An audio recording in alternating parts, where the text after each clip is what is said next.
E está no ar o episódio 4 do podcast da Somos Liverpool com tudo sobre o Mundial FIFA 2026. Eu aqui, no dia que estamos gravando, eu estou aqui fazendo uma homenagem para a Alemanha. Sim, Itália e Alemanha continuarão neste Mundial com 4 Copas apenas, porque nesta segunda-feira a Alemanha fez o favor de dar adeus diante do Paraguai. A gente vai falar desse jogo, vai falar do jogo do Brasil e ainda vamos falar aí de alguns adeus que vieram nesse fim de primeira fase, primeira Copa com 16 avos de final. Vamos dar uma passada pelo que foi essa primeira fase, quem tá aí, os confrontos e basicamente o que aconteceu tanto com o Brasil quanto com a Alemanha. Eu vou começar deixando um beijo no coração do Pi, do Marlon, vou mandar todo mundo direto da Ju, que está triste. Ju, beijo no seu coração. Feliz aniversário para o seu Pedro, pai da Ju. E a Ju ficou feliz num dia com o aniversário do pai, triste no outro, com o retorno da Alemanha para o solo europeu. Um beijo no coração do Rodrigo também, que em algum momento vai aparecer aqui. E acho que. E um beijo no coração do Nick, que tá com os pais dele. Como é que podia esquecer do Nick, pô? Agora eu vou com quem aqui está. Pemi, seja muito bem-vinda. Episódio 4, dia de emoções para nós. Muita coisa para ser falada e as emoções vão seguir noite adentro pelo confronto que ainda tem. Porque pela hora que a gente está gravando, ainda vai ter Holanda e Marrocos, que a galera que está escutando na segunda-feira não vai escutar nossa resenha, mas vai saber o resultado. Bom dia, boa tarde, boa noite. Prazer estar de volta. Diego, Orlando, que está aqui para dividir com a gente esse episódio. Mandar um beijo para os ausentes, um beijo para o pai da Ju. Saudade, Ju, de gravar contigo. Mas eu lembro do episódio anterior, Diego, que você colocou o título A Copa Pegou com 48 times, né? E aí a gente está agora com essa fase dos 16 avos, que eu acho um nome estranhíssimo, mas tudo bem. Mas é uma fase que não existia e que começa a tirar, né, seleções pesadas já no começo, né. Isso vai ficar um pouco marcado na campanha na Alemanha. Eu falo isso, que eu estava brincando antes da gente começar a gravar, que por um período o Brasil correu esse risco de ser, né, a primeira seleção grande a cair nessa fase, e passou essa bucha para a Alemanha. Então, da mesma forma que você falou que Itália e Alemanha vão continuar com 4 títulos e o Brasil aí vai ter mais um tempinho respirando, né, sendo a seleção com maior quantidade de títulos, seja mantendo, né, os 5 campeonatos ou, né, quem sabe, conquistando os 6. Então, pelo menos desse tipo de vexame, o Brasil se livrou. E aí a gente vai falar disso daí, desse jogo que pra mim foi bem nota 6. Orlando, bem-vindo demais, saudades dos seus comentários por aqui. Hoje eu vou aproveitar muito vocês dois, porque os confrontos que foram bons e os confrontos que ainda vão acontecer prometem. Seja bem-vindo. Boa noite, Diego. Boa noite, Emi. Boa noite, ouvintes. Sempre por vocês aí. Episódio de felicidade, né? O Brasil passou, eu acho que uma evolução jogo a jogo. Foi importante as dificuldades que enfrentou hoje e a maneira com que se superou essa dificuldade. Que o Japão é um grande adversário atualmente, tem muitíssimo organizado, difícil. E uma seleção brasileira que a gente vem baixa moralmente, né, nos últimos anos, nos últimos ciclos. E aí, sempre num desafio um pouco mais complicado, a gente estava esbarrando. Uma coisinha um pouquinho difícil, a gente estava caindo.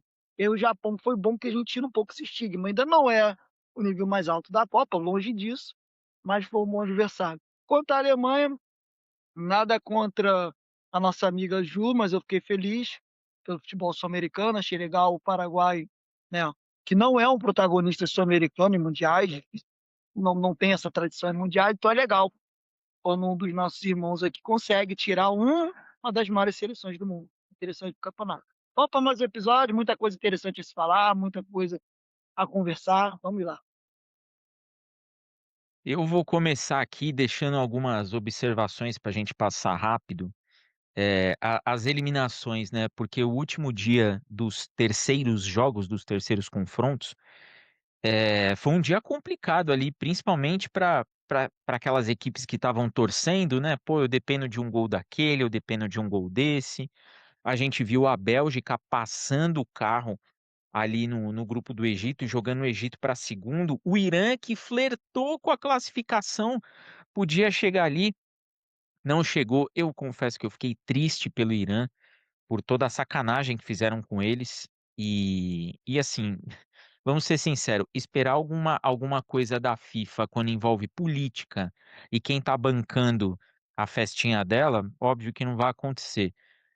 Lembrando que o Infantino só tá lá porque o seu Joseph Blatter, que era outro corrupto, não entregou uma Copa para os Estados Unidos, foi fazer a Copa lá no Catar, e aí o FIFA Gate cantou e o Infantino falou assim: não, não, vou ser o seu cãozinho, Estados Unidos. E aí a Copa está ali em solo americano, com todas essas vagabundagens que os caras fazem, mas coisas que a gente tem que conviver. A gente viu o Messi fazendo mais um gol ali, aquele gol de falta ali foi maluco. E a gente viu as seleções, quem tinha que se despedir já se despediu.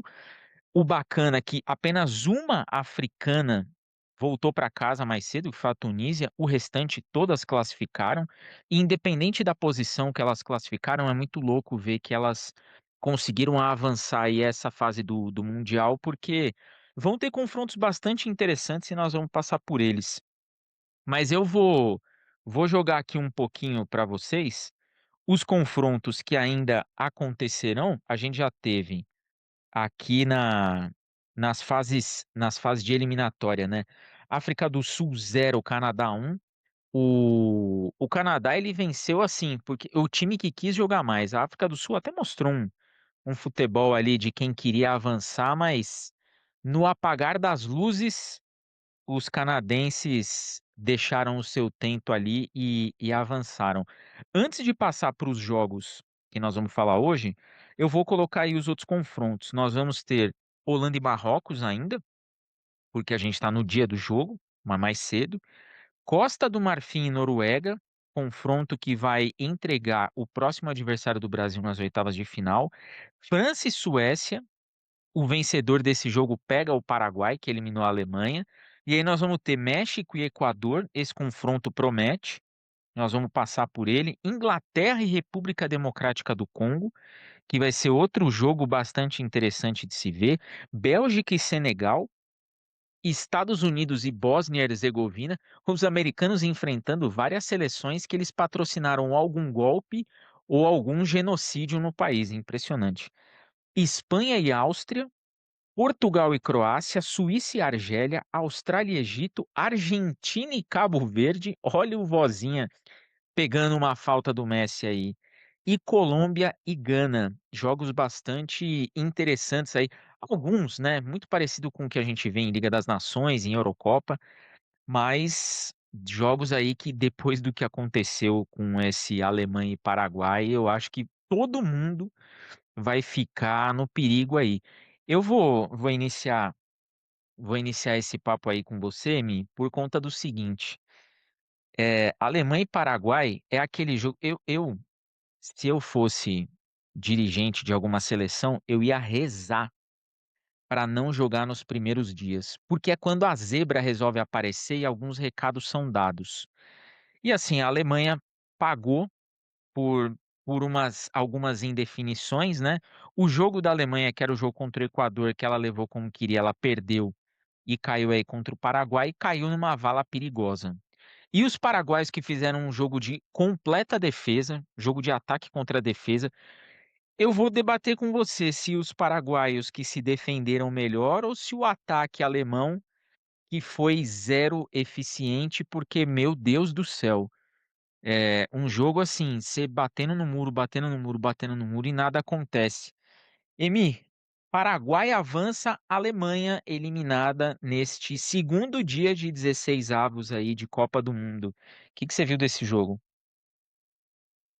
Bom, primeiro eu vou pedir perdão à Ju, porque eu jamais chegaria aos pés dela para falar sobre um jogo da Alemanha, mas eu vou pegar um comentário seu, Diego, que você falou que a África do Sul flertou em querer jogar futebol, né.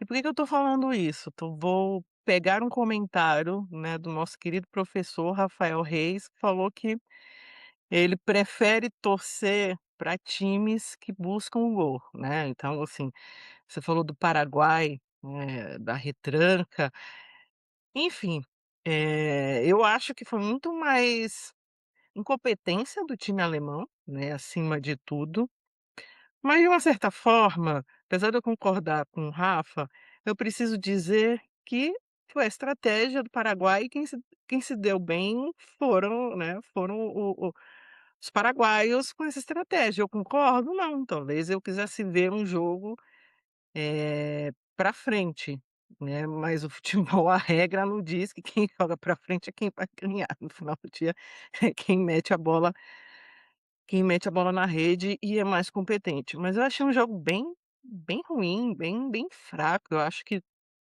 depois da primeira apresentação da Alemanha, que para mim nem foi também uma apresentação convincente, meteu, né, 7-1 e tem gente que fala que foi um placar, proposital, né, pra relembrar algumas coisas que a gente passou. Eu achei o futebol da Alemanha bem pobre, sendo bem sincera, e é o que alguém falou, né, se não fosse agora, talvez caísse, né, na próxima fase. E a questão do Paraguai, estava lá, fez o jogo, eu acho que achou um gol num erro de posicionamento da defesa alemã, porque também talvez se não fosse esse erro, talvez até a Alemanha tivesse ganho, porque fatalmente, né, ia conseguir fazer um gol, né, em algum momento. E me lembrou muito essa preguiça alemã, igual o jogo do Equador, né, achou um gol, e aí achou que ia controlar o jogo. Eu acho que a Alemanha, ela sofre um pouco de uma coisa que eu já critiquei aqui no Brasil anteriormente, que é só confiar no peso da camisa, no nome, a gente vai ganhar, a gente vai avançar, e a nossa Copa vai começar quando nós pegarmos os cachorros grandes, mas a Alemanha não vai ter mais, né, essa oportunidade. Mas respondendo, você me perguntou, eu acho que foi muito mais a competência da Alemanha. Só que tem uma coisa, nessa Copa que aí eu quero esperar ver essa primeira fase, quer dizer, essa segunda fase, nessa primeira fase de mata-mata, que é uma percepção que eu tenho tido, que a distância, a diferença entre as seleções que a gente chama da primeira e da segunda prateleira para as outras, ela tem diminuído, né.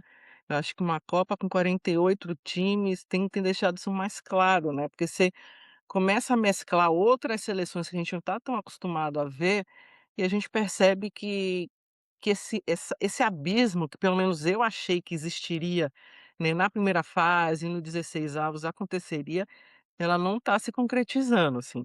Vou me antecipar só um pouquinho, mas assim, o jogo do Brasil é a mesma coisa, se não é uma pessoa que acompanha futebol, né, com uma certa frequência, pensaria assim: "Ah não, Japão, o Brasil vai passar o carro", e a gente está vendo que não é isso, e o jogo hoje da Alemanha com o Paraguai é a mesma coisa, e eu acho que daqui para frente, apesar, da gente ter confrontos meio que considerados, não tão equilibrados, eu não espero que existam mais tantas goleadas, até que nem foram tantas, sabe.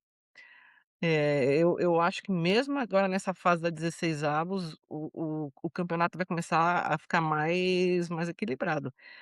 E aí é aquilo que a Alemanha não fez, assim, não teve concentração, teve a oportunidade, conseguiu reverter, né, a diferença de 2 pênaltis perdidos, né, o cara, o que deveria ser o último cobrador do Paraguai isolou, o outro, o Neuer pegou, só que aí logo em seguida o Tah, cara, meteu a bola aqui em casa, só faltou chegar aqui do jeito que ele isolou. Então assim, eu acho que falta um pouco mais de mental nas seleções.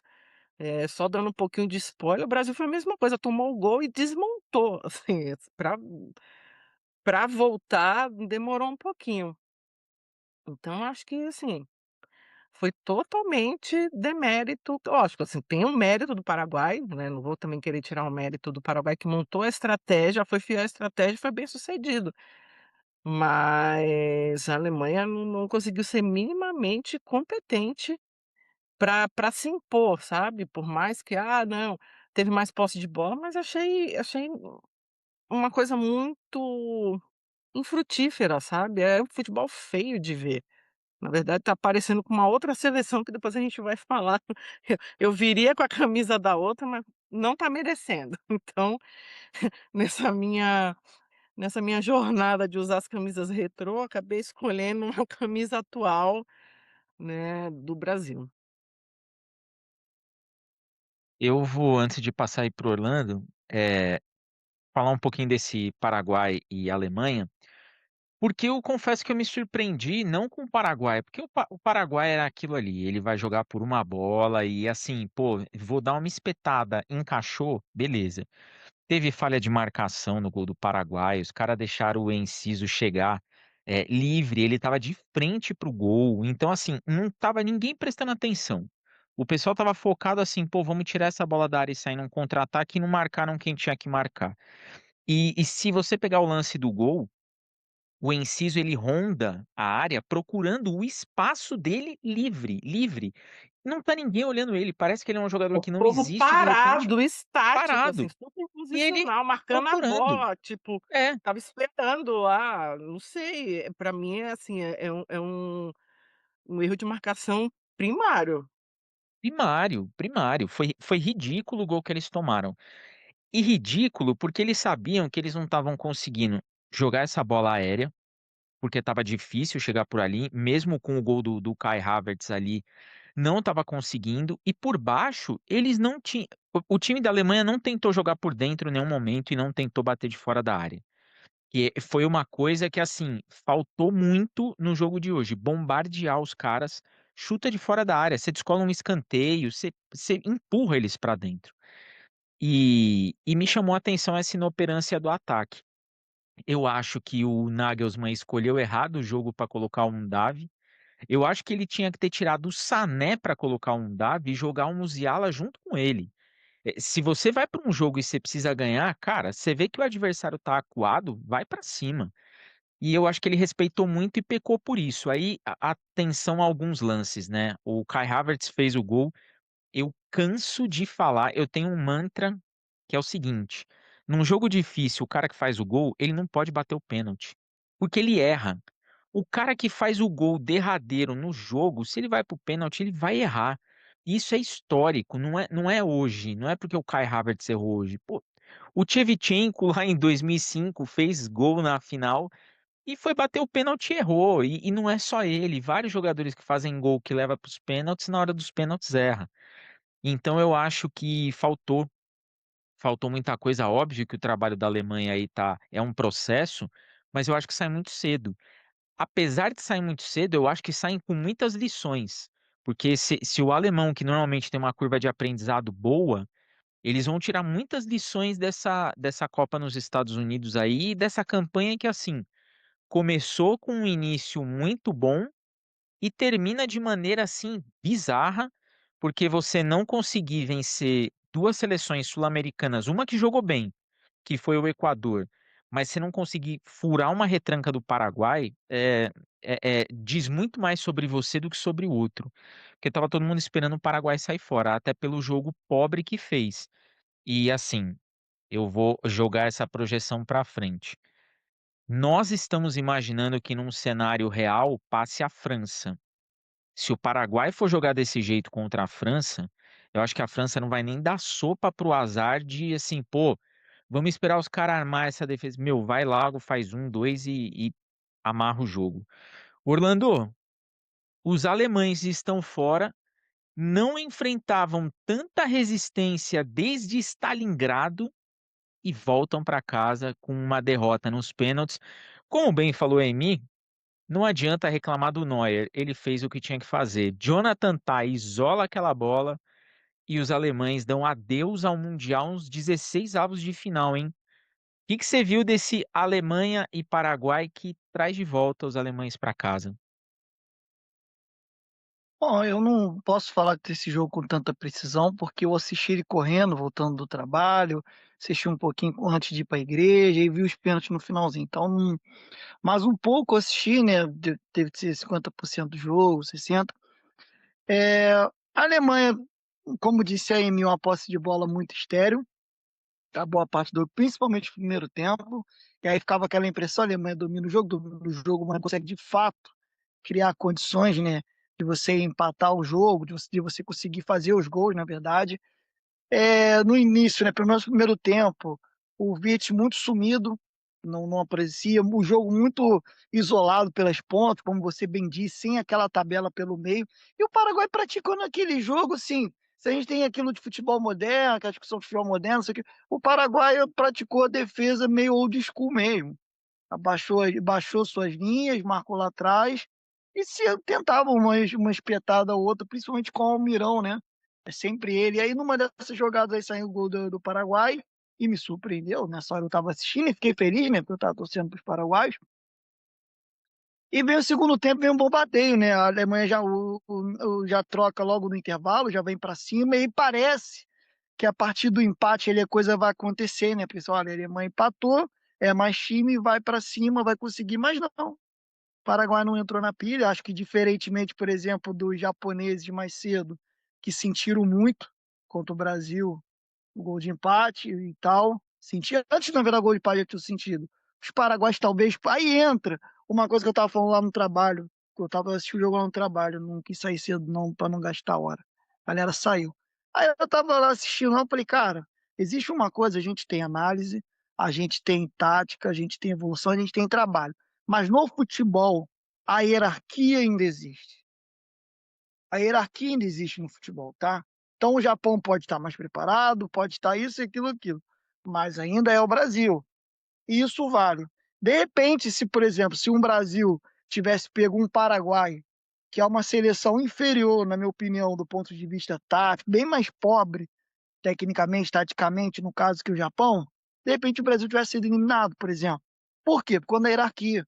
O Paraguai, por mais que ele seja aqui na América do Sul uma quinta, sexta, sétima força, né? Por mais que seja isso, ele está acostumado a jogar aqui na América do Sul grandes jogos, enfrentar adversário que ele costuma perder, mas ele está ali, incomoda o Brasil de vez em quando, incomoda a Argentina de vez em quando, arranca um empate, uma vitória, entendeu? Por quê? Porque ele tá aqui, joga Libertadores, tem essa malícia, essa parada, essa maldade. E aí, como é que eu pego isso? O Japão, por mais que fosse melhor, por exemplo, melhor taticamente, mais disciplinado, quando a coisa apertou um pouquinho, não teve condições de segurar. Sentiu, tu vê que os zagueiros do Brasil chegavam lá na frente do ataque e ninguém marcava. Fazendo então esse paralelo com o jogo da Alemanha, então acho que faltou. Se de repente o que faltou ao Japão sobrou ao Paraguai. Tá? Eu acho que a Amy falou uma coisa, mas é muito demérito da Alemanha. Sim, mas existe o mérito do futebol paraguaio de ter essa maldade, de tomar um empate contra a Alemanha e conseguir resistir a um bombardeio, conseguir parar o jogo de vez em quando, conseguir acalmar, sabe? E isso é um mérito do Paraguai, saber que se levar para os pênaltis, a gente, cara, nos pênaltis é tudo, a gente consegue. E então eu acho que e essa hierarquia do futebol, claro, o mérito, o ônus está nas costas da Alemanha. A Alemanha tinha que ter feito mais, tinha que ter classificado. E diferente de você, me desculpa, Diego, discordar de você, eu não concordo. A Alemanha tem lição a tirar. Que lição, cara? Que lição sai numa fase 16 avos de final? Você sair para um adversário muito mais fraco que você, não tem lição nisso. Tá? A única lição disso aí é derrota. Qualquer coisa disso é conversa fiada. A Alemanha, contra o Paraguai, não pode sair numa fase de 2 avos, irmão. Porque, qual é a desculpa? Cara, todos os jogadores alemães jogam na Bundesliga, na Premier League, grandes ligas, jogadores caros. Então, assim, mas é início de processo, irmão. Se fosse o Brasil, tava todo mundo empurrando. Então não tem conversa. Vamos ser honestos aqui, né? Porque gosta mais de um, gosta mais de outro, aqui pode para todo mundo. Ridículo, patético, deveria ter feito mais. E mérito ao Paraguai de ter conseguido praticar o seu jogo assim. O Paraguai sempre entra entendendo isso, e isso é uma mentalidade boa. Ele entra no jogo como esse, que ele entende que ele não é um favorito. Ele fala, cara, não tem que fazer nada demais que não seja aqui brigar, ter raça, me defender e tentar uma espetada. E tá certo. Tá certo, você faz o que você pode, suas armas são essas. são essas. Ajuda também o fato dos jogadores paraguaios jogarem a Liga Brasileira também, que é uma liga aqui forte. Então eles estão, em geral, sei lá, tem 6, 7 jogadores que estão jogando, muitos na Europa, né? Enfim, do seu jeito conseguiu levar, a gente conseguiu levar a escola sul-americana e da sua maneira passou a Alemanha. Méritos ao Paraguai, fez da sua parte, fez do jeito que pôde, do jeito que sabe, do jeito que as condições permitem. E demérito à Alemanha. A gente esperava mais a Alemanha. A gente queria ver uma Alemanha e França. Cara, eu torcia para torcer, eu torci pelo Paraguai porque eu torço sempre o menor, eu torço futebol sul-americano. É legal. Mas seria muito mais agradável para o mundo do futebol uma Alemanha e França, né, nas oitavas. Não vai acontecer porque os alemães foram incompetentes e vão voltar para casa para comer chucrute mais cedo. E bola para frente. Só para deixar claro aqui, quando eu falo de lições aprendidas, lições assim, você vai para uma Copa do Mundo, leva uma equipe preparada para enfrentar esse tipo de jogo, porque a Alemanha não tinha um meia para jogar do lado do Wirtz, como o Wirtz tem o Szoboszlai no Liverpool. Não tinha outro. Não tinha outro cara para fazer isso daí. E eu acho que fica evidente que eu concordo muito quando você fala assim, pô, é vergonhoso. É vergonhoso. E assim, é papo para a federação chamar o Nagelsmann e falar assim, bom, senta aí, eu não é mandar embora, mas eu quero saber como é que você explica esse fracasso aí. O que que aconteceu? E esse lance da mentalidade do Paraguai, lembrando que o Gustavo Alfaro, jogando desse jeito, feio e bizonhamente, levou um Boca Juniors para aquela final da Libertadores contra o River Plate. Jogando rigorosamente desse jeito. Ele jogava assim, ó, eu não vou fazer nada, eu vou amarrar o jogo, eu vou esticar o que eu puder e você não vai fazer nada aqui, a gente vê o que dá. Naquela ocasião, o River Plate acabou sendo campeão nos pênaltis, né? A Alemanha teve a chance, mas a incompetência nas batidas ali impediu que os alemães avançassem na competição. Mas de fato, assim, é uma vergonha mesmo. E o Paraguai entra naquela vibe assim, né? Pelo sonho. Até onde eu vou? Pô, agora, todo jogo é esperado uma derrota do Paraguai. E assim, contra um time de qualidade e que jogue bola, se o Paraguai jogar desse jeito, essa derrota vai acontecer. Diego, É, Manda aí, Orlando. rápido, coisa rápida. Paraguai, assim, aqui eu já cravo. Não, a França não dá essas condições. Se pegar a França vai ser França é mortal. Assim, é uma coisa do time francês, é uma capacidade, é uma competência muito grande, é muito alta a taxa. Ela chega, ela faz, ela chega. Tanto é que ela, ao longo da Copa, você vê os jogos da França, em certos momentos ela perde o controle do jogo. Vai para uma trocação franca e tal. Só que o adversário precisa chegar 5 vezes para marcar um gol, a França chega a 3 para marcar dois. Então, assim, dificilmente vai acontecer. Às vezes que a França pegar ali por 1-0, foi o que você falou, já vai, não vai dar chance não. Mas o Paraguai já fez uma história legal, já tirou um tetracampeão, vai o Paraguai, bela participação. Diego, quero Não, aproveitar aí que o Orlando manda. falou, mas Eu assim, vou depois complementar o que ele falou aí, que vai ficar bom. não, é que eu, Manda. eu me lembrei de uma coisa, aproveitando que você está com a camisa da Itália. A Alemanha perdeu 2 jogos seguidos para times, né, sul-americanos, né, e depois tem que dar mais vaga para a Europa aí, né, seu amigo Gattuso. Então, assim, tem alguma coisa que certa errada que não tá certa, então, assim, tem que ver isso aí. Não, e ainda bem que eu critiquei aqui essa fala ridícula do Gattuso. Não tem que aumentar a vaga. Você vai aumentar a vaga para quê? E detalhe, se fosse uma Copa com 64 seleções, nesse mesmo esquema de classificação de proporções, ainda assim, a Itália não teria se classificado. Então, assim, você pode aumentar as vagas que ela não vai. E assim, não tem que aumentar a vaga para a Europa. E eu não acho nem que a Europa é que mereça mais vagas. Eu acho que essa Copa com 48 seleções, primeiro que muita gente achou, pô, o que vai ter de jogo ruim? Tivemos pouquíssimos jogos ruins. E a gente tá vendo, assim, que a escola do futebol, ela realmente tá passeando pelo mundo aí e tá entregando umas coisas bastante interessantes. Agora, o Orlando, para a gente começar a falar do Rapidinho, em Brasil, o que todos os jogos ruins você me deu para comentar, é impressionante. é nada pessoal, apenas editorial.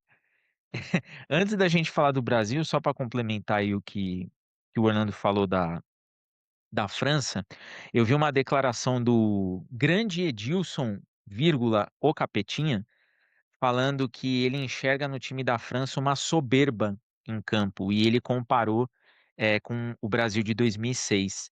E aí, assim, eu discordo diametralmente dessa fala dele, porque você percebe no time da França uma seriedade absoluta em todos os jogadores do elenco, todos. Quem está como reserva e sabe que é reserva, sabe que quando entra ele não tá pensando em ser o titular no próximo jogo. Ele tá pensando em se manter ali. Ele fala, ó, eu tô no grupo, eu quero deixar meu golzinho e tudo mais. Então, eu acho que a França, ela tá num estágio à frente no futebol. Isso é muito claro. A maturação tem três times ali que o Deschamps vai entregar para o Zidane. Ele vai entregar três equipes. Ele está entregando não só um ciclo de Copa, mas ele está entregando dois. Você tem muito trabalho já desenvolvido ali. Então, assim, eu não, eu acho que a França e a mentalidade dos caras que a gente vem vendo, vem assistindo, é a seguinte: certeza que os caras viram esse jogo da Alemanha e falaram assim: ó aí. Ó, se a gente vacilar e ficar na brincadeira achando que vamos resolver a qualquer. Os caras estão vendo isso. A mentalidade dos jogadores é, cara, a gente não pode dar sopa pro azar. Porque eles viram isso na final contra a Argentina na última Copa, que quase deu, de repente não deu mais. E os caras estão nessa versão de Copa do Mundo, num jogo que não precisava ganhar, meteram quatro na Noruega e assim, vamos, nós temos que fazer o nosso. Então eu acredito muito nisso. Se o Paraguai for desse jeito, falar assim, ó, dá a bola para a França jogar e vamos segurar a onda, vai dar muito ruim. Vamos para Brasil e Japão, né? Um Ô jogo que Diego, a gente. rapidinho Oi. então, só queria dar uma dica, que até compartilhei com você está falando da França, eu sou a mulher das dicas, né, já percebeu. Eu queria indicar um mini documentário do canal Peleja, que fala exatamente sobre a revolução francesa no futebol, né, vindo dos subúrbios e como essa questão da imigração e essa consciência, e eu acho que o Mbappé, ele é muito símbolo disso, né, do quanto a forma como a França tem formado talentos mudou e por que que hoje a França descobre mais talentos do que o Brasil. Então, eu acho que passa muito por isso que você falou, Diego, acho que é uma outra mentalidade e não é só uma mentalidade futebolística, sabe, é uma mentalidade mais completa, né, então, perdão até por ter te interrompido, mas eu acho que explica muito por que que a França está a anos-luz, eu não diria nem só do Brasil, mas talvez das outras seleções, porque não é só futebol. No final do dia Não, e bela dica, por favor, você que está nos acompanhando, assista esse documentário, ele está no YouTube, ele é muito bom. E só para encerrar esse assunto França e de fato para o Brasil, esse lance da mentalidade é muito louco quando parece que os caras têm uma chavinha que alterna da cabeça que eles têm no clube para quando eles chegam na seleção. Parece que ali de fato os caras falam assim: ó, agora é outra parada. Camisa da seleção é seleção. Isso mostra como que os caras enxergaram determinadas mudanças. E eu acho que a gente deveria olhar mais para isso daí, não como esses papos de coach da vida, de mentalidade, o mindset, não sei o quê, mas de ver como é que os caras enxergaram essa mudança e como que eles fazem do esporte algo que vai fazer um sentido para eles como um todo. É um ecossistema para aquele grupo. O cara sabe que enquanto ele tá ali, tem muita coisa acontecendo, mas ele tá ali. Ele tá ali pelo grupo e ele entrega pelo grupo. Não existe o ele. Existe a seleção da França. É muito bom isso daí. Mas agora, de fato, vamos pro jogo do Brasil, né? Que é isso daí que vale. O Brasil fez um jogo, na minha opinião, muito nota 6 contra um time do Japão que era organizado. Acho até que o Japão entrou respeitando demais o Brasil. E aí eu vou pegar uma coisa que Não é que eu não concordo com o Orlando. Eu acho que isso, em alguns momentos, não é este o caso, mas em alguns momentos essa coisa de hierarquia, ela é cômoda.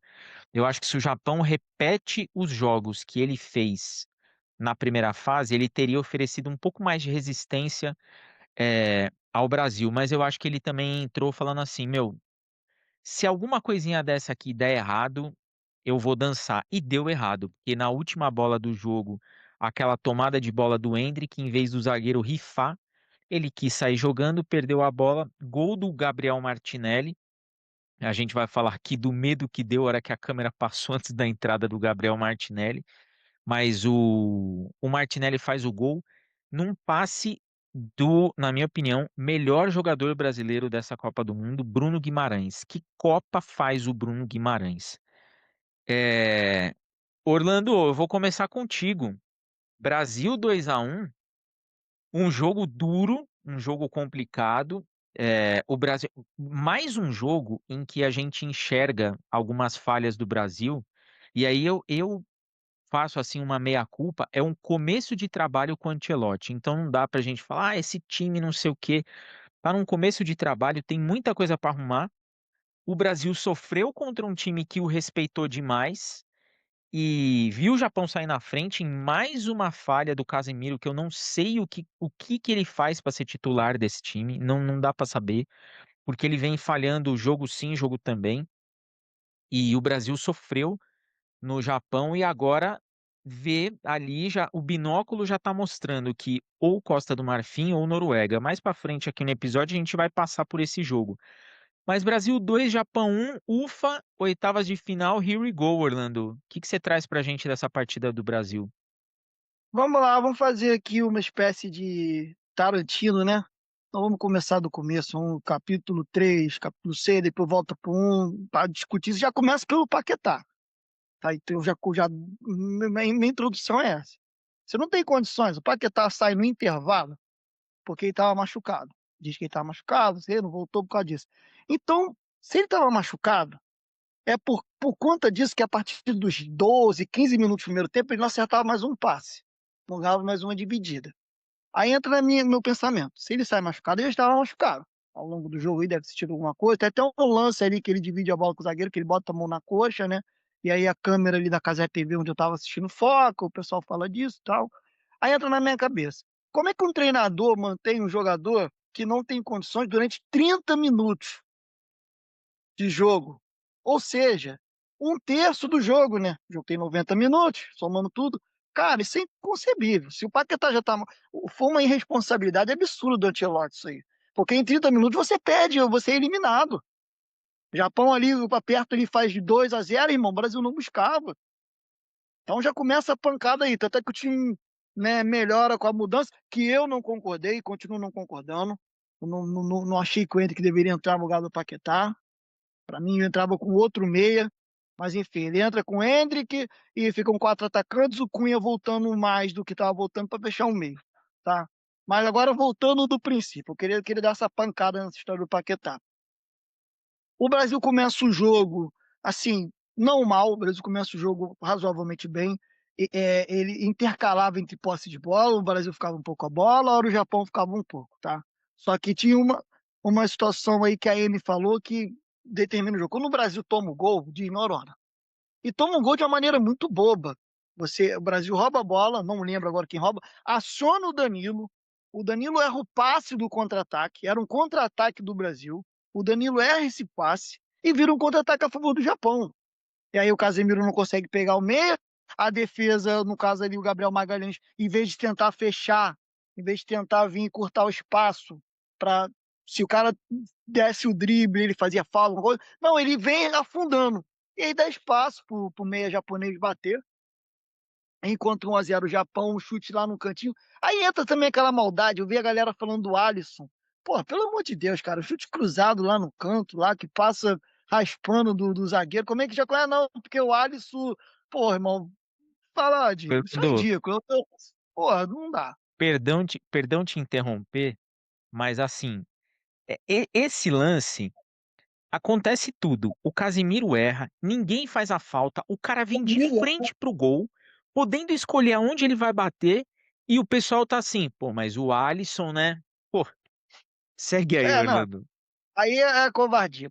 Aí a partir dali, se o Brasil fazia um jogo razoável, apesar de ter dificuldade para criar jogada, teve um chute ou outro, dali desmorona. Ao fim do primeiro tempo, assim, patético, Paquetá errando tudo, o Casemiro muito mal. E diga-se de passagem, tá? O Casemiro faz o gol de empate ali, eu vi a galera comentando, ah não, porque o Casemiro ainda bem que não tirou, não. O Casemiro faz o gol numa situação circunstancial de mudança de atitude do time, porque ele continua mal. Tá. E fora que o Japão também aí entra na questão da hierarquia, né, acaba se retraindo demais, acaba sentindo mais quando o Brasil melhora no jogo, o Japão sente demais. Quando o Ryan passa a pegar aquela bola que antes, né, no primeiro tempo ele devolvia, um primeiro tempo muito burocrático, Ryan, se é para fazer isso não entra, porque o teu diferencial é pegar a bola e ir para cima da defesa, fazer com que a bola cruze em arco ou você tenta cortar para dar um chute, entendeu? E o Ryan dominava a bola e devolvia. Pelo tempo todo foi assim, dominava a bola e devolvia. Irmão, não precisa de alguém que faz isso na lateral, na ponta, eu faço, o Diego faz. E aí no segundo tempo o Ryan vem, volta com outra mentalidade, partindo para cima. Você vê o Vini Júnior, esse aí eu acho que do jogo, um dos que se salvou, jogou bem quase que o tempo todo, puxou a responsabilidade, não teve medo. Bruno Guimarães jogou demais, tá? Diferente dos outros dos seus dois colegas de meio de campo, Casemiro e Paquetá, fraquíssimos. Apesar do gol de empate do Casemiro, foi fraquíssimo. O meio de campo do Brasil muito fraco. E assim, aí entra uma coisa aqui que, na minha opinião, antes, é o que eu vou falar, que a galera pode até ficar meio. Cara, mas pra mim o Ancelotti errou em todas as substituições. Tá? Ele errou em todas, nada pra mim fez sentido. A entrada do Endrick no lugar de um meia não fez sentido. Pra mim, de primeira, né? Pelo menos ali durante o jogo. Depois eu entendi, porque o Japão acabou recuando muito, e aí você ficou com muita gente no meio ali, e o Cunha fazendo uma espécie de meia, né? Deixou de ser centroavante, o Endrick entrou mais e o Cunha recuou para dar esse passe. Mas de primeiro eu não tinha entendido, depois que a coisa aconteceu, eu falei, ah, até vai. Depois a entrada do Martinelli no lugar do Cunha, falei, cara, você tá tirando o único cara que faz o meio do time, né? Que tem essa condição para botar o Martinelli, que é um atacante. Acabou dando certo também, que o Martinelli ficou flutuando ali por trás ali da, da defesa japonesa. E assim, uma coisa que me espanta, que me espantou, e aí eu tô dando o panorama das substituições, né? Que eu, em geral, não concordei com nenhuma, pelo menos durante o jogo, depois eu pensando um pouquinho melhor, consegui entender, encontrar algum sentido, foi que para mim foi muito mais uma mudança de mentalidade. O time brasileiro, ele, depois do gol de Morona, e de repente ele volta no segundo tempo com a mentalidade de jogar futebol. Você começa a ter jogada de triangulação, você começa a ter um Bruno Guimarães entrando muito no jogo. Já estava, né? Ele entra, mas ele começa a tabelar, se aproximar dos dois lados. Bruno Guimarães tanto tabela para o lado esquerdo quanto tabela para o lado direito. Tá? Ryan entra no jogo. E aí, a partir dali, você vê que a coisa, assim, você vê que a mudança de mentalidade é tão grande que aí o Casemiro passa, assim, a ficar melhor, né? Porque ele não tem mais ninguém em cima dele. Se no início do jogo, no primeiro tempo, o Japão marcava pressão e funcionava, naquele momento do segundo tempo, quando o Brasil cria duas, três jogadas, o Japão já se atormenta, já se apavora de uma maneira absurda. Entendeu? Então o Japão colabora também para o resultado do Brasil. Parece que sente demais. E aí começa a recuar de uma maneira, aí entra a questão da hierarquia. O japonês não é acostumado. Ah, mas não pede pro europeu não sei quantos milhões de jogos, tá? Mas não é o europeu que bota mesmo o japonês, é o Brasil. O Brasil que foi lá, foi o Zico que foi lá, ensinou futebol para esses caras. Então, existe essa mística. Quem assistia lá o Capitão de Tsubasa lá, o Super Campeões, vê que o anime todo roda em torno disso, tanto é que a final do anime é Brasil e Japão na Copa do Mundo, e acaba ali o desenho e tal. Então, existe. Então, quando o Brasil joga um pouquinho, cara, o Japão se atormenta, já entra em pânico. Isso, poucas vezes na vida eu vi, tá, um time desmoronar tanto. E ainda assim, eu tento oferecer uma resistência ou outra, mas quando você joga muito atrás, cara, até o contra-ataque é difícil, porque você tem muitos metros de campo para correr. E aí você pega os homens da defesa do Brasil e o Casemiro, os dois laterais, que, tirando o Danilo, que fez uma partida ruim, mas o Douglas Santos, mais uma boa partida. Pegavam na sobra, ganhavam todas as bolas, já ficou até sem contra-ataque. Cara, para você ver o nível de que mudança de mentalidade do Brasil e do Japão, né? Assim, os dois, né? No caso, o Brasil sobe no jogo, o Japão se retrai, que o gol de empate, cara, sai de um cruzamento de um zagueiro, e não era que era uma bola parada e o Magalhães pega o rebote e cruza de novo. Não! O Brasil vinha construindo sua jogada com os seus zagueiros lá na frente, principalmente o Magalhães. Então saiu do cruzamento do zagueiro para o Casemiro, que é o primeiro volante a atacar a segunda trave. Aquele momento ali, e aí ali sai o gol e o Brasil poderia ter empatado antes. O Japão marcando com seus jogadores dentro da própria área. Irmão, isso é loucura. Isso dá uma margem para tomar o gol muito grande, porque é margem para pênalti, é margem de se enrolar, bater a cabeça ali dentro. E começou a acontecer isso no Japão. E aí, a partir do momento que o Brasil começa a melhorar um pouquinho, e aí eu tô com o Diego nesse ponto, eu só levo um pouquinho para mim com o jogo nota 7. Não acho que nota 6, não, 6,5, 7. Mas o Brasil faz um pouquinho do que ele precisa fazer, já foi o suficiente para o Japão se amedrontar, tá? E aí eu acho até que o Brasil, em certos pontos, poderia ter sido mais organizado, poderia ter mais efetividade, teve pouca, teve azar também, tem a jogada do Vini num contra-ataque, talvez se tivesse saído gol, seria o gol da Copa. O Vini dá uma caneta no domínio. Ele não domina e dá a caneta. Não, a bola dele já domina de maneira que ela passe embaixo das pernas do adversário. E já parte para cima da defesa e o goleiro Suzuki faz uma belíssima defesa, porque se não fosse ele seria gol e a bola acaba na trave. E é isso, acho que foi muito um jogo. Eu vi, para mim foi muito mais uma questão de mentalidade, de mudança de postura dos jogadores, o Brasil de maneira positiva e o Japão de maneira negativa, do que mudanças do treinador. Não estou falando isso aqui para tirar méritos do Ancelotti, mas assim, repito, para mim quando o Brasil ali tá no 1-1 e você já tem, porra, três atacantes, três não, quatro atacantes em campo, sendo que um faz o meio, você tira esse cara para botar mais um atacante incisivo, sendo que nem tinha espaço o Martinelli correr. O Martinelli é um cara que a gente vê os jogos assim, ele é um cara que ele ataca as costas do lateral com espaço, recebendo a bola de longe para ele correr. O jogo não tinha, porque o Japão tava lá atrás. Talvez, taticamente falando, fosse mais pro Luiz Henrique. Eu até pensei isso, cara, por que não bota o Luiz Henrique, cara? Que é um cara que vai driblar, vai quebrar a linha ali, naquele drible ali, tipo, né, drible curto, drible de futsal. Por que que não coloca o Danilo, que é um cara que vem de trás e ele consegue. O Danilo é um cara que ele vem tabelando e entra na área. Por uma defesa que está postadinha dentro da própria área, seria o essencial. Então, na minha cabeça, eu não quero ser soberbo, o Ancelotti fez substituições meio de porra louca, de maluco, e por um acaso deu certo, mas eu não posso cravar isso. Aí entra aquela situação. Ou o Ancelotti é um gênio, e assim, para deixar claro, ele sabe muito mais de futebol do que eu, pelo amor de Deus. Mas eu não consegui entender nada das substituições, só que tudo deu certo. O Martinelli entra e até então tava fazendo o jogo mais ou menos, o gol sai nele. Só que eu acho que era circunstancial, qualquer outro que tivesse ali, valia chegar e. Mas é mérito do Martinelli e aí a gente também não pode tirar isso. Então, dito isso, foi um jogo muito complicado. O Japão ofereceu muita resistência, principalmente no primeiro tempo. O segundo, o time desmoronou legal. Aí depois você abre mão da própria filosofia, para de marcar em cima, recua demais, ele tira os pontos para botar laterais, e aí dali começa a chamar o Brasil. Para resumir já, esse aí minha fala está muito longa. E quanto ao Brasil, tem o seu mérito de classificação, porque, como eu disse, a gente vem de um tempo nos últimos, sei lá, 8, 7, 9 anos. Qualquer joguinho um pouco mais difícil eliminatório, o Brasil saía. Qualquer um que fizesse um pouquinho de resistência, tirava o Brasil. Os pênaltis, de alguma maneira. Então a gente está com uma autoestima baixa, nesse sentido. Quando você vê um time pegando o brasileiro, pegando uma dificuldade, saindo atrás do Japão, que é um time organizadíssimo, um bom time, não estou falando que só para valorizar a vitória do Brasil. O time do Japão é bom. Daqui não perde para europeu, tem um bom tempo aí em Copa do Mundo. E aí o Brasil consegue tirar forças para se recolocar no jogo, para virar como autoridade, podendo fazer até um placar um pouco mais elástico, de um 3-1 cabia, pelas oportunidades que teve do Casemiro, do Vini, bola cruzando na área o tempo todo. Então, isso a gente tira ponto positivo. O Brasil é aquele aluno ali que, pô, meu irmão, ele tira 5 o ano todo, 4,5, 4,5, e de repente ali na prova final ele deu um cheirinho a mais que o Tigre já um 6,5, 7. Que aí você olha, pô, esse cara que pode ser que melhore. Ele tem garra.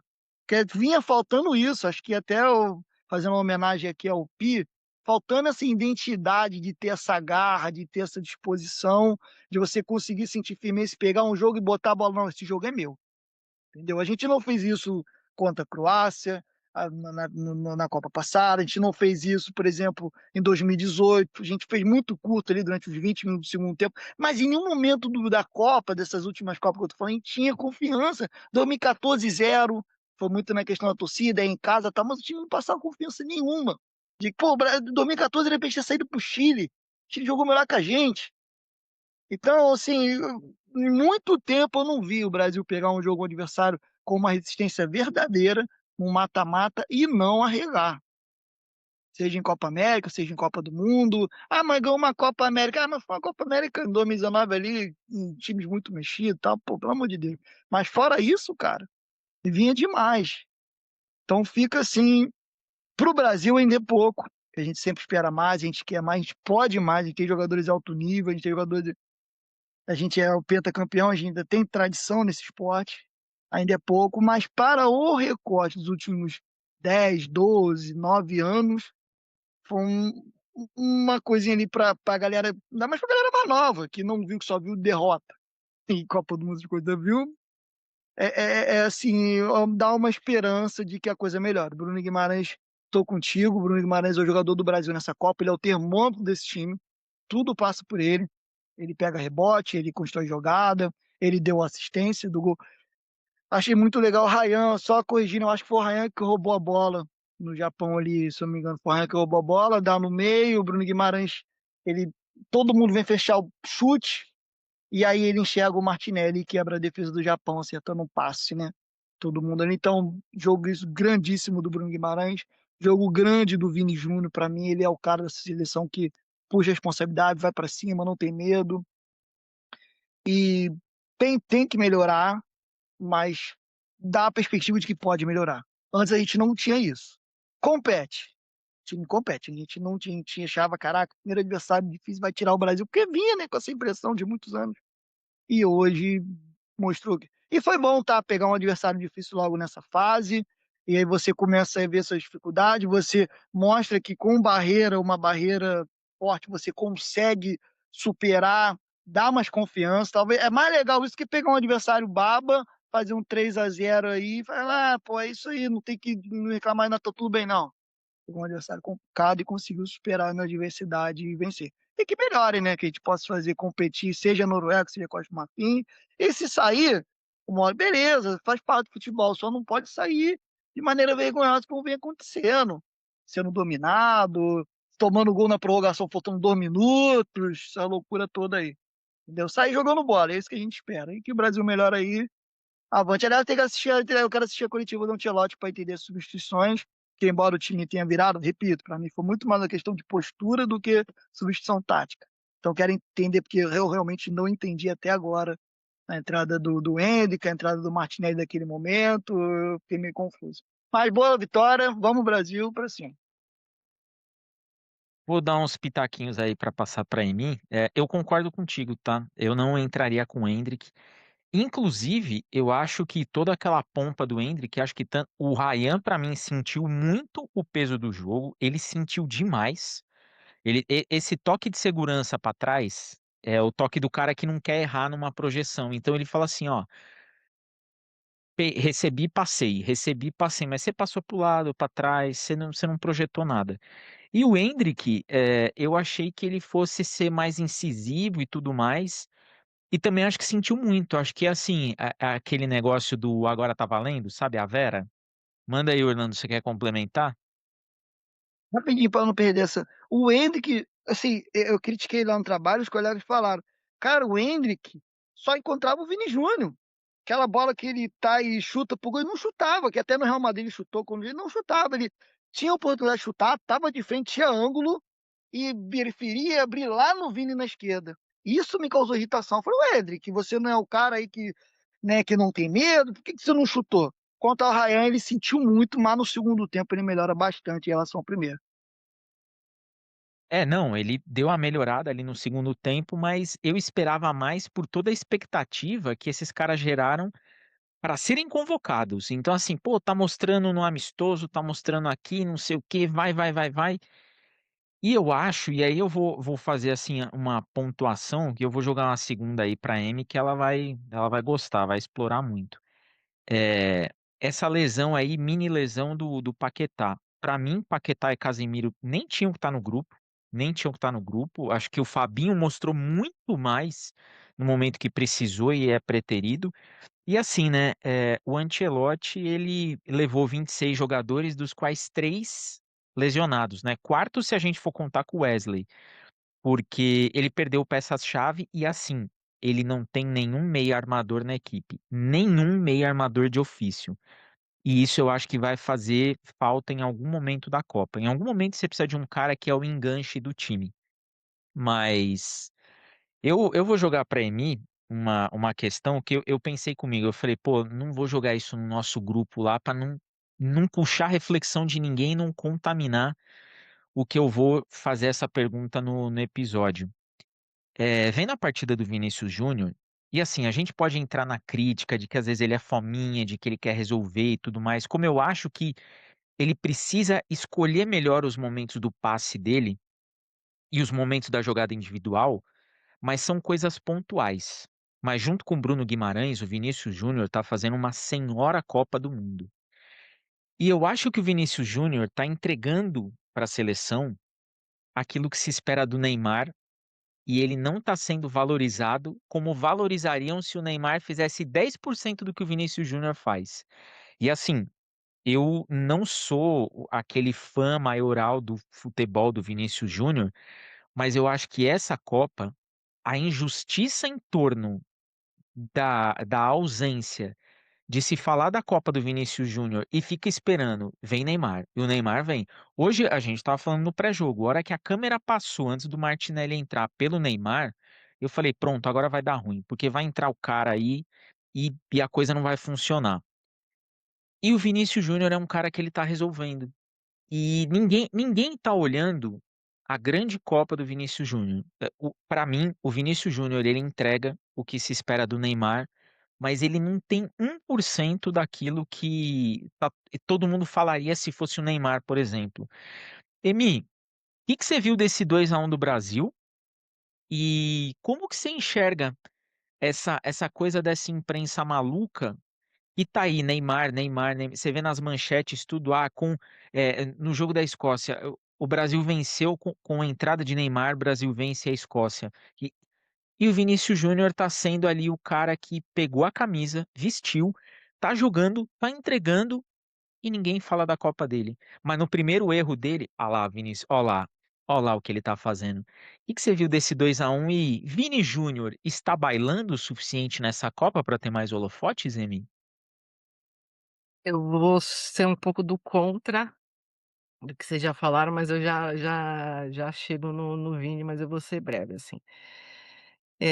Eu acho, primeiro, que o time do Brasil só estava não foi só o Ryan, acho que todo mundo estava dando esse toque de segurança para trás, o Danilo toda hora, o cara que é um lateral, para mim já me surpreendeu ele ter subido o quanto ele subiu, e aí quando ele chegava ali na entrada da área, ele devolvia a bola, assim, foi um negócio que me irritou profundamente, assim, o Brasil jogou pouquíssimo pela direita, então acho que o Ryan inclusive recebeu pouquíssimas bolas, assim, ficava um bolinho ali do lado esquerdo que era o Vini, o Douglas, o Paquetá batendo cabeça com o Casimiro, porque o Casimiro, sei lá, isso antes do gol, ele estava se achando um armador, ficava ali tentando controlar, e eu acho que o Brasil estava confuso, mas assim, eu entendo toda a angústia do Orlando, mas na boa, o Ancelotti não vai abrir mão do Casemiro, porque uma coisa é o que a gente vê dentro de campo, assim, o Ancelotti,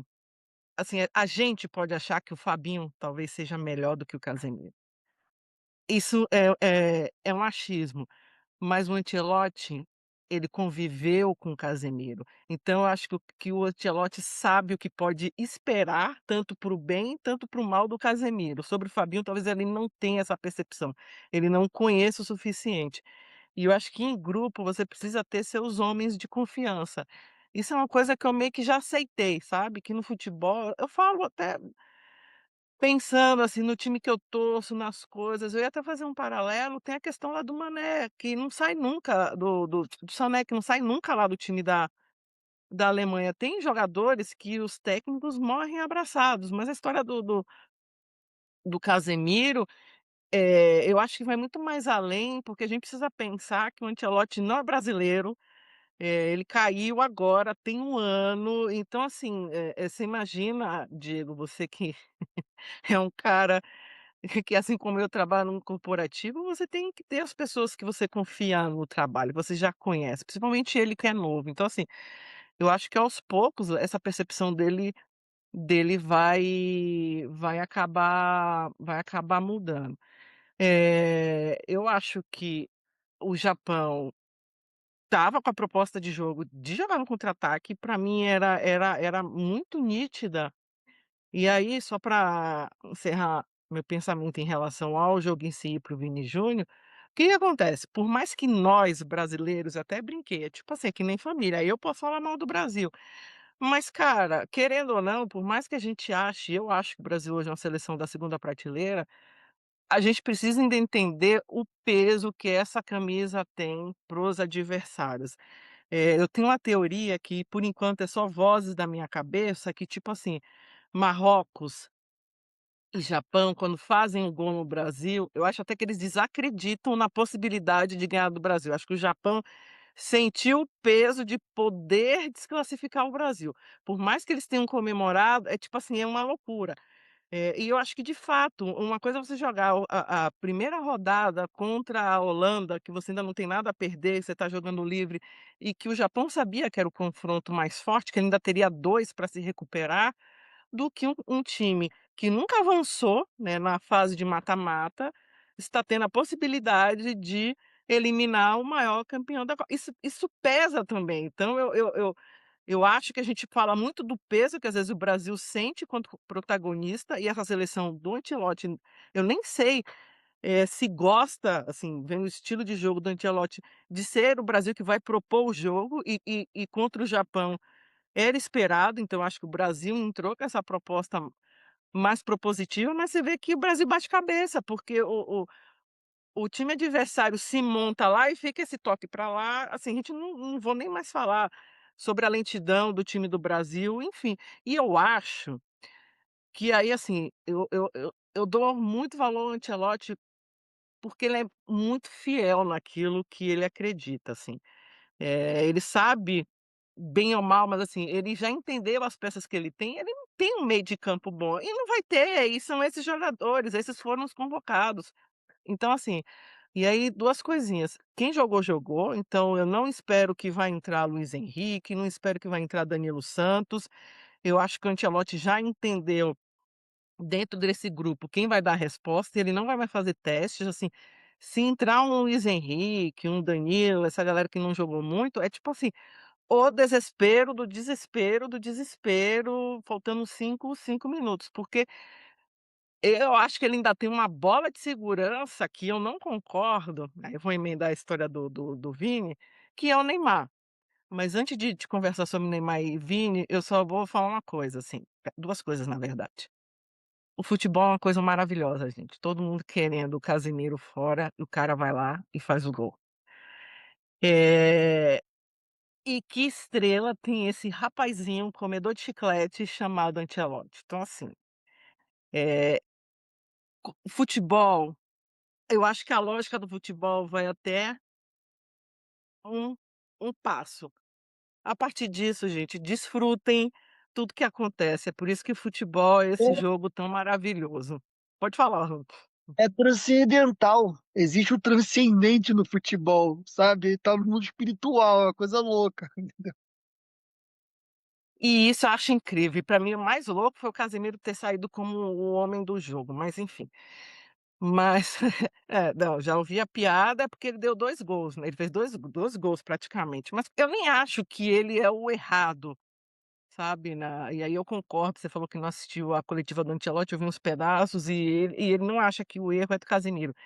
Eu entendo a revolta com o Casemiro, porque na verdade o problema foram lances antes, ele tomou um cartão amarelo numa falta boba, e isso talvez tenha tirado dele a possibilidade de ir mais pesado lá no jogador do Japão. Eu acho que o erro talvez do Casemiro tenha sido esse, mas para mim é um erro mais de saída de contra-ataque, você cruza a bola quando você está correndo, enfim. A gente falou do erro primário do gol do Paraguai contra a Alemanha, eu também acho que foi um erro primário e me dói muito o coração falar isso do Danilo. Mas enfim.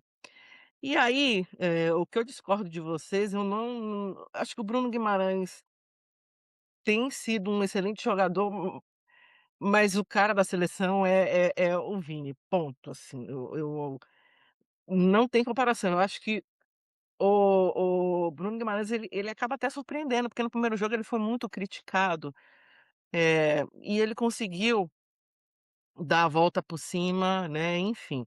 E aí teve aquele momento que o Brasil ficou desmontado, né, que gente, o Casemiro estava tão louco que ele se bateu em 2 jogadores, assim, era um negócio absurdo. Então, eu fico muito preocupado com esse desmonte, mas concordo com você, Orlando, que teve uma capacidade, de mudar, né, e me surpreende como essa seleção do Ancelotti, apesar de ter sido o primeiro jogo que virou, mas ele é um time resiliente, e isso eu tenho que dar muito valor ao trabalho do Ancelotti. Pode jogar feio, feio no sentido assim: "Ai, meu Deus, o Brasil precisa ganhar", e continua, mas assim, com aquele toquinho de lado, mas é um time que não se entrega, e isso tem muito valor, é uma característica diferente que a seleção brasileira tem adquirido, porque também a seleção brasileira não é mais a mesma que a gente esperava. E aí a questão do Vini, Diego, até vou te surpreender, eu acho que o hype em cima do Neymar já diminuiu, já foi maior, já foi muito maior, eu acho que a galera tá começando a entender que, e eu acho que tem uma sinalização do próprio Neymar quando ele tá mais contido, assim, né, tá mais calado, digamos assim, não tá tão midiático como ele já foi antes, né. Eu acho que hoje, eu também concordo, que o não era o Endrick o cara para entrar, mas também não sei qual que seria, mas quando ele não coloca o Neymar e coloca o Endrick, talvez até porque era aos 45 minutos, isso para mim já foi uma boa sinalização dessa história de quem jogou, jogou. Na coletiva o Ancelotti falou que estava aguardando o Neymar para prorrogação, se fosse para prorrogação ele ia fazer essa alteração, né, porque, acho que ele já tinha feito as 3, se eu não me engano. Achei estranhíssimo essa substituição do Ancelotti 1 para 1, geralmente, os treinadores estão trocando em lote, e é a primeira vez que ele não faz as 5 substituições na Copa, mas eu acho que o Vini é um cara que jogou todos os jogos. Eu entendo que para ele é mais difícil conquistar o espaço por N coisas, assim. Eu falo que o Vini é um cara que deu muito azar na era que ele foi jogar na seleção, porque é uma safra nota 6, nota 7 para um cara que é muito diferenciado e que surgiu numa época, onde o Neymar era visto como o salvador da pátria, né. E aí tem o Vini, querendo ou não, ele não é um cara tão midiático, eu tô falando nem em questão de seleção brasileira, né, falando, em futebol de clube. E aí tem todas as outras questões que a gente sabe envolvendo o racismo, a forma como ele se posiciona. "Ah, porque o Vini é um cara problemático", outro dia quando o Brasil fez o terceiro gol, o segundo gol de cabeça lá do Vini contra a Escócia, que o Ancelotti vai lá reclamar com o quarto árbitro, e aí o pessoal eu vi um meme colocando o meme do Vini também reclamando, né, e um jogador ia lá e tampava a boca dele. Mas eu de fato, né, acho que o Vini deveria ter mais espaço, acho que isso está acontecendo, né, ele tem demonstrado isso em campo. O gol que ele ia fazer hoje, cara, ia ser um negócio espetacular, assim, eu fiquei com dó, porque eu acho que ele ia assinar de vez e falar assim: "Cara, essa Copa é minha", e eu acho que essa vai ser a tendência, sabe, Diego, vamos ver, né. Isso vai depender muito também das oitavas, que time que a gente vai pegar, como o Brasil vai se comportar. Eu acho que o jogo de hoje deu como assim, deu um acabamento na autoestima, foi a primeira vez que o Brasil virou o jogo, né, meio que devolveu a virada que sofreu. Mas acho que o Vini vai acabar, assim espero, ganhando espaço. Tem uma hora que vai acabar esse hype em cima do Neymar à medida que ele jogue pouco, né, apresente, mas é lógico, se o cara entra no jogo, aí faz um gol de falta, faz um negócio diferenciado, volta tudo em cima. Mas aí são conjecturas, né, pensando em hoje, acho que nem tem comparação e acho que de fato a imprensa, eu entendo o seu ponto, eu acho que tem uma questão da mídia mesmo, de toda hora ficar mostrando o Neymar, que é para conseguir likes, é para conseguir audiência, mas quando eu vejo comentários da mídia sobre Camping Bola, quase não se fala mais de Neymar. Eu vou O Orlando talvez se lembre disso, você também, Emi. Não desse fato que eu vou relatar aqui, mas dessa época. Eu acho que vocês lembram da Copa de 98, quem foi a terceira colocada. Foi a Croácia do Davor Šuker. O Šuker hoje ele é dirigente da Federação Croata e tudo mais. E ele está sempre ali nos jogos da Croácia. E teve um tempo atrás que ele deu uma entrevista quando foi perguntaram alguma coisa do Modric para ele. E ele falou uma coisa que eu lembrei hoje, né? E lembrei agora, principalmente você falando dessa questão do Vinícius e do Neymar. E lembrei hoje dessa comparação do Vinícius e do Neymar, porque os caras perguntaram para ele, falaram do Modric e tudo mais, e por algum motivo na entrevista entrou a questão da guerra na época da independência da Iugoslávia, que foi dissolvida, virou acho que 8 países, e o Suker falou uma coisa. E quando a Iugoslávia foi dissolvida, e esses jogadores se dividiram entre quem vai ser sérvio, quem vai ser montenegrino, quem vai ser bósnio, quem vai ser croata. Ele falou: nós éramos muito amigos enquanto iugoslavos e de repente as fronteiras mudaram as nossas bandeiras. E ele falou que naquela Croácia de 98, que ele era a grande estrela, na sequência da Copa ele se transferiu para o Real Madrid e tudo mais. é, Ele falou que entre os jogadores os caras falaram assim: ó, nós vamos jogar como um conjunto. Não tem o Suker, que é o melhor, não tem o Prozinec, que é o melhor, não tem o Boban, que é o melhor. Vai ter dia que vai ser o Prozinec, vai ter dia que vai ser o Boban, vai ter dia que vai ser o Suker, vai ter dia que vai ser o Mihailovic.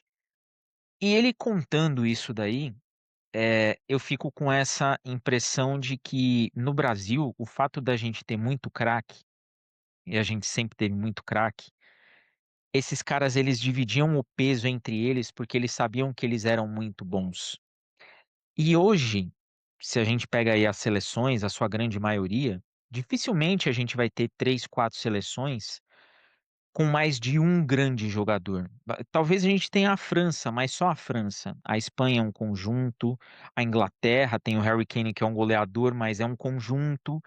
Você tem grandes seleções que são conjuntos. E elas se sobressaem porque eu acho que os jogadores abrem mão disso daí. Tipo, ó, eu até posso ser o cara dessa seleção, o rosto da seleção, mas nós vamos dividir esse protagonismo aqui, é um grupo.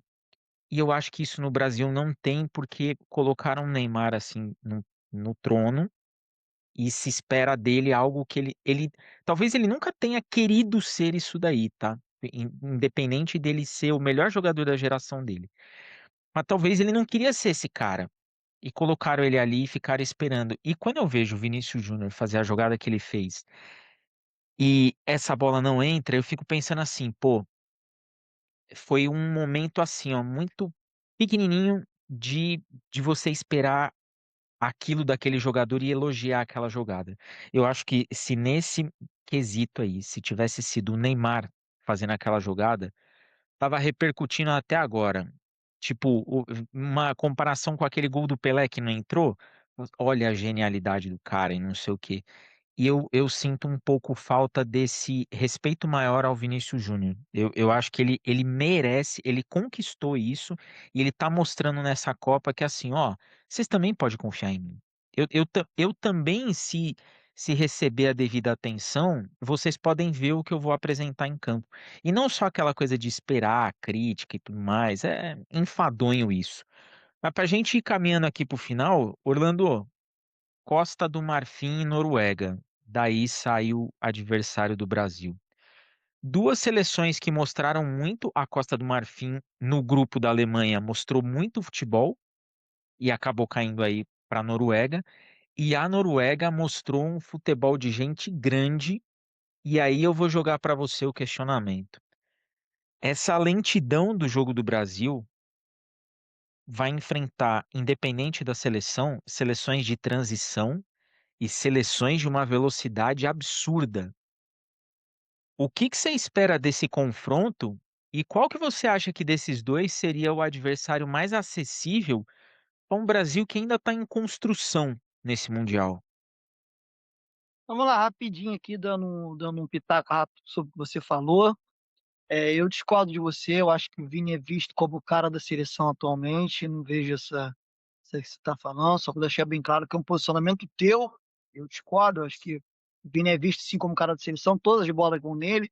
Quando eu falei do Bruno Guimarães, falei que ele é o termômetro do meio de campo, isso para mim é o único no meio de campo, na verdade, que é seguro, isso para mim faz toda a diferença, mas o cara, é assim, aí refutando o que eu falei lá atrás, o cara do time é o Vini. É ele que toda bola decisiva, é ele que perde 5 lances e continua tentando. O que tenta jogada diferente, o único que tenta jogada diferente é ele. Quando entra, sai coisa boa. Então, mas aí é uma questão mesmo de posicionamento meu. Relação ao que você, relação com a Martin e Noruega, eu particularmente, tá, na minha análise aqui, humilde, prefiro pegar a Noruega. Eu acho que a Noruega ela tem um ataque ali do Haaland absurdo, velocidade, mas o que eu vi da Noruega nessa primeira fase é que a defesa é muito exposta. Eu senti a defesa da Noruega muito exposta, tá? Assim, uma coisa. Eu lembro até, acho que foi até o Marlon que falou lá no grupo do Brasileirão, não sei, que ele comentou. Caraca, ele toma muito gol bobo. E eu vejo isso na Noruega. Então, para mim, por conta de uma defesa por conta de uma. Não a defesa em si, o nome dos zagueiros, mas uma questão de marcação.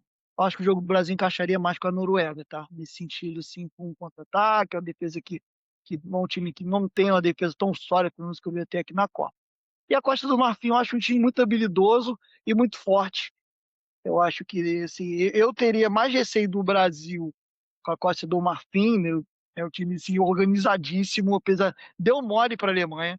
Podia ser do empate aquele jogo, acho que recua demais no final do jogo, para tomar, até tomar aquele gol, deu mole.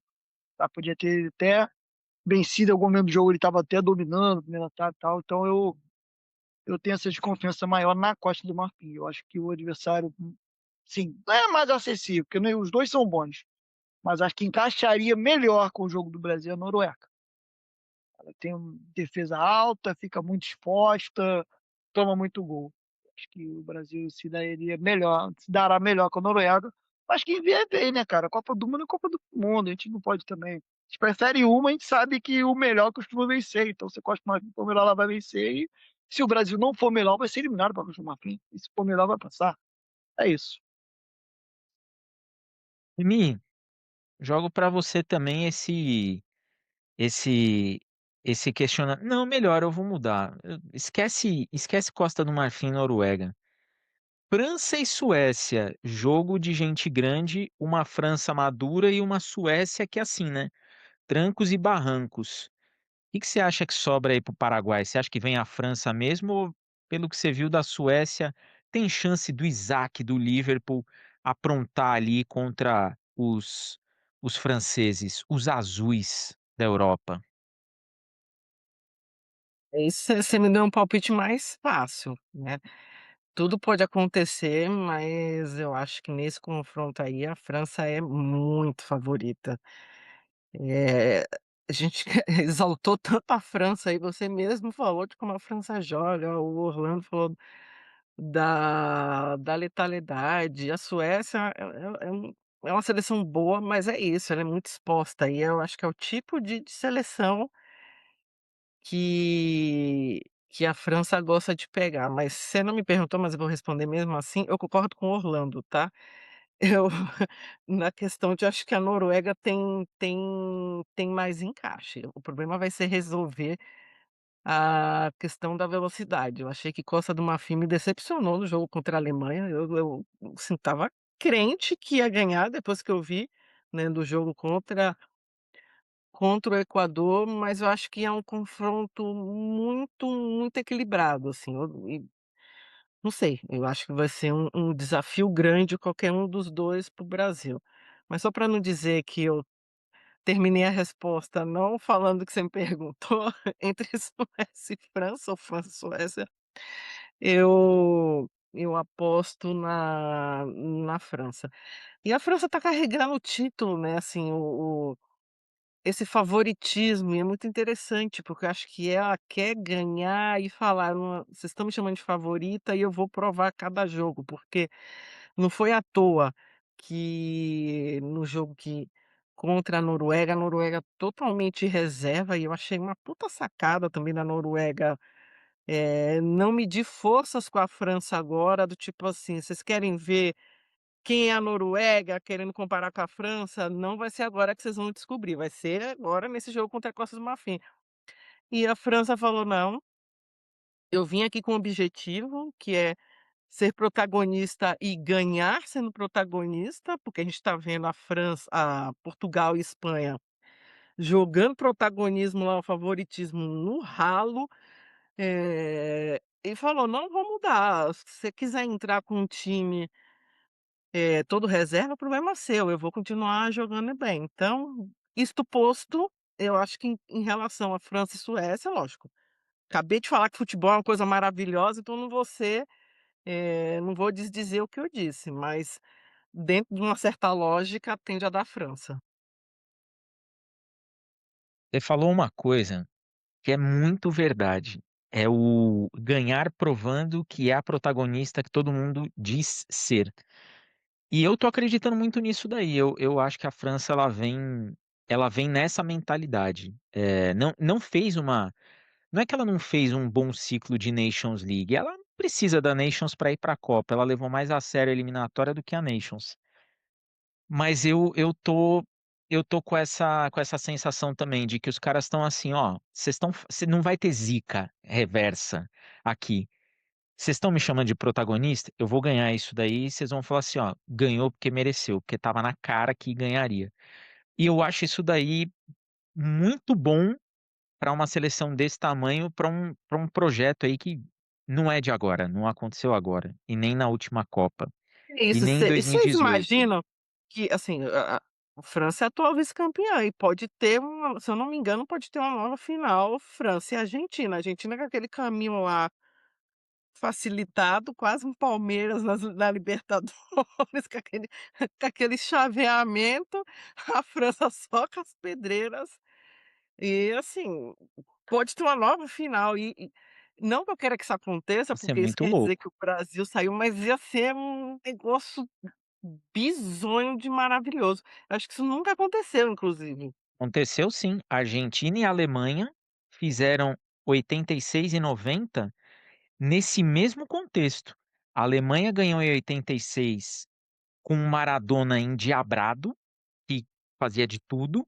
Não, a Em Argentina 90, a você Argentina falou ganhou em 86 com o Maradona que fazia de tudo e fez a Alemanha. final com a Alemanha. E em 90, os dois vieram no caminho oposto.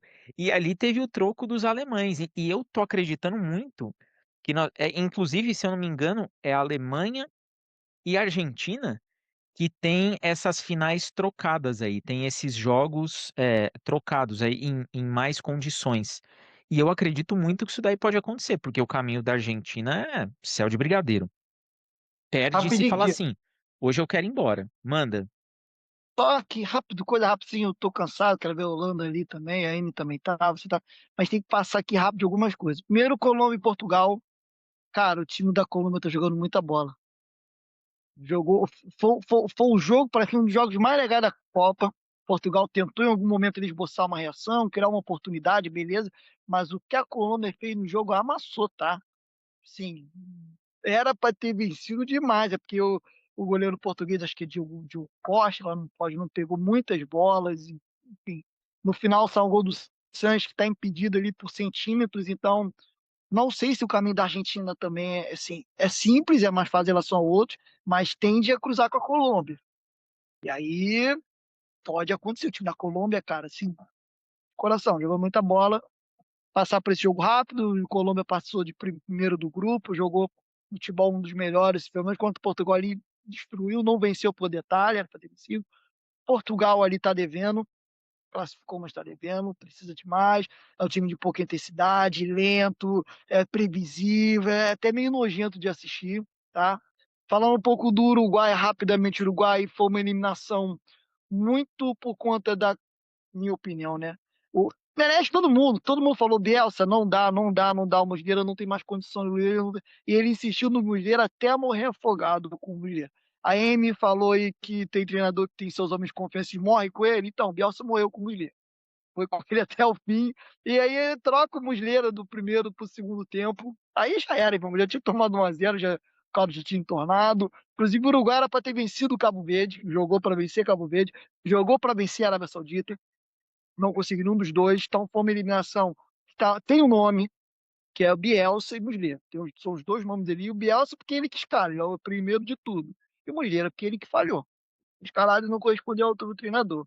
Foi uma tragédia, o Uruguai não jogou para ser eliminado, mas por conta dessas circunstâncias, futebol circunstancial, rodou, foi eliminado. Queria falar sobre isso. E encerrar um pouquinho também, falar sobre o fim de ciclo da Inglaterra na fase de grupo, também ainda muito engessada, apesar do primeiro jogo ali ter feito um futebol legal, tal, contra a Gana, tudo bem que Gana, né, fechou os 11 lá atrás e praticou anti-futebol para buscar o empate e conseguiu.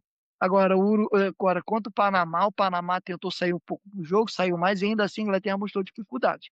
Até fazer o primeiro gol do Bellingham, aí depois ele se solta, meio travado, meio cara de futebol inglês mesmo, ainda de seleção, tem que melhorar. Tem grandes jogadores, tem o Harry Kane lá, entendeu? Mas ainda tá também, apesar da primeira exibição ter sido o que a gente elogiou pra caramba, depois no gráfico, né? O Diego, né, trabalha, a gente trabalha com engenharia, eu trabalho em engenharia clínica, então a gente tem muito gráfico também, ó. O gráfico da Inglaterra não se manteve. Foi um pico, desceu e tá ali. Não é que foi uma tragédia, foi uma boa primeira fase, mas não manteve o nível do primeiro jogo. Só ganhou de 2-0 ali, mas tem que ir também. Só para descer assim, que a gente acaba tendo que fazer escolhas, né, editorial, que são muitos jogos. E eu acho que seria injusto não falar da Colômbia. Eu acho que a Colômbia devesse ter falasse mais dela. É, tem injustiça eu falar tão pouquinho dela pelo futebol que vem praticando, mas tá aí. Só esse panorama aí desses três aí que acho que a gente tinha que falar um pouquinho.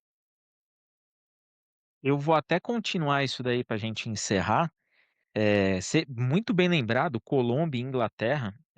A Colômbia não foi a segunda colocada na eliminatória, acho que a terceira, né? Segundo foi o Equador e terceiro Colômbia.